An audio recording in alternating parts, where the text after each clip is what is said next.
Terima kasih. Tentu kita semua bersyukur dengan perkembangan terakhir berkaitan dengan perang Iran dan Amerika Serikat serta Israel di Selat Hormuz, walaupun tentu kita tetap harus menyambut ini dengan penuh kehati-hatian ya, karena ini kan situasi yang sangat volatile. Tetapi ini tentu saja membuka harapan baru. Kalau bicara ekonomi Indonesia, nanti tentu detail bisa ditanyakan dengan Menteri Keuangan, tetapi kami melihat bahwa ruang fiskal Indonesia akan lebih ringan, terutama dengan penurunan harga minyak dunia. Yang terakhir angkanya di berapa? 83 atau 80 US dollar. Nah, itu bahkan sudah di bawah 80-an pada hari ini. Dari sebelumnya sekitar 93 US dollar per barel atau per liter, per barel ya. 93 per barel. per barel.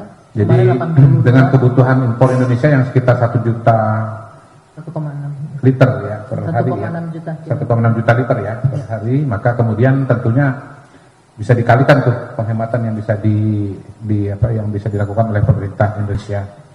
Jadi ini kabar baik yang kita sambut dengan penuh harapan dan akan memberikan ruang fiskal yang juga lebih bagus. Di sisi yang lain dalam beberapa hari ini kita melihat adanya indikator-indikator ekonomi yang juga membaik dari segi saham mulai di atas 6.000, kemudian nilai tukar juga di bawah 18.000. Kalau yang fundamental kan memang dari sebelum ini pun juga sudah bagus.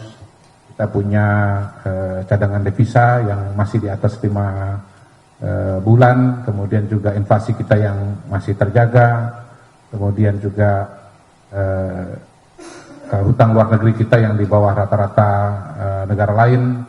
Jadi fundamental ekonomi Indonesia sangat baik, dan tentu yang baik ini akan menjadi lebih baik lagi dengan perdamaian yang bisa dicapai di Timur Tengah.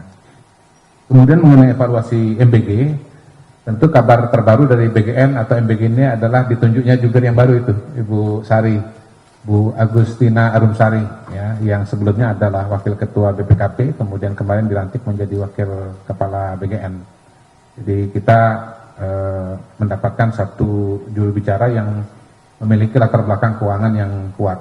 Kami yakin bahwa Ibu Sari dengan latar belakangnya sebagai BPKP bisa melihat celah-celah efisiensi dari MBG dan dari BGN, dan insya Allah pesannya juga akan sangat kuat, sangat teknokratis, karena memang beliau dan BPKP termasuk yang memberikan masukan dan melakukan kajian yang dalam dan panjang kepada Bapak Presiden terkait dengan implementasi dari MBG dan BGN selama ini. Jadi, beberapa yang sudah kita dengar, misalnya pertama bahwa akan ada penghentian pembukaan SPPG ya yang baru, jadi fokus untuk yang sekarang sudah ada.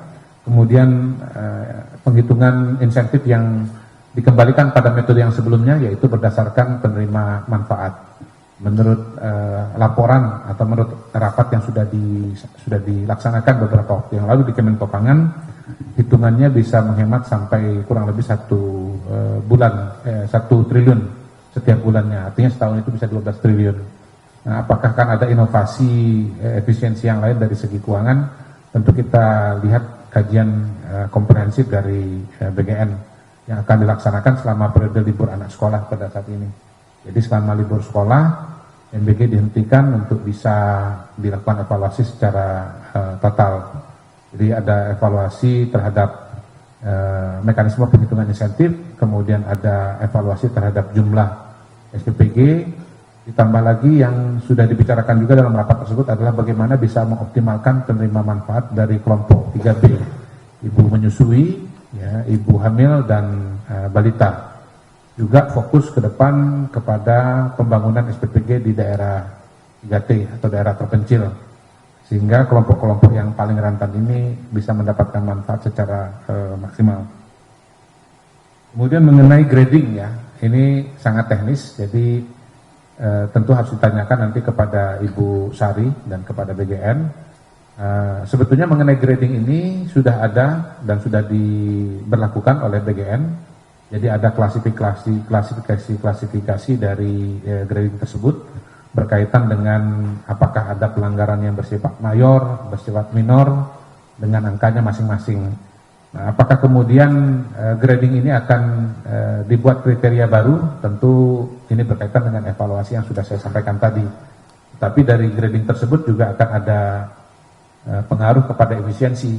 Jadi efisiensi yang akan bisa dilakukan oleh BK nanti ada dua variabel tuh. Pertama dari penerima jumlah, yang kedua dari grading. Jadi mungkin 2 SPPG dengan jumlah penerima yang sama, katakanlah misalnya 2.000 gitu, Bu Anggia, itu nanti bisa mendapatkan insentif yang berbeda, karena yang satu gradingnya A, satu gradingnya B, bahkan bisa juga sampai gradingnya C. Yang terburuk bahkan SPPG-nya bisa diberhentikan atau di stop pelayanannya sama sekali. Saya kira itu yang bisa disampaikan. Terima kasih.